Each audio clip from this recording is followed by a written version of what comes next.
মানুষ আপনার রিস্কালার ব্যানারে বহুত খারাপ আপনারা মিথ্যাবাদী আপনার সত্য কথা বলতেছেন আপনি কম তোমার 250 টাকা ভাড়া বলে লইছি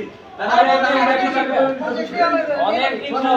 আমাদের কাছে পূজা বেশি হচ্ছে 200 টাকা আপনি যাও আমি তো 200 টাকা আমি তোমাকে অবদান দিই অনেক নয়া অবস্থা আছে আপনি মাল নেবেন 5 টাকা আমি বললাম আমার ভাড়া দেন কথা আছে উনি আমার ছাড় গালতি কখনো গালতি তো আমরা হালাল করে আমার বলছে ছিলেন না আর কি ভাড়া দেন মানে সেটা এই কথা বলবে তোমার মত বলে এই এরকম যাও মাইতে দরকার মেলে মারবে আমাদের জামানে টাকা এরে কি আমি 250 টাকা এরে 10 টাকা আমার তো কোনো ভাড়া দিতে পারি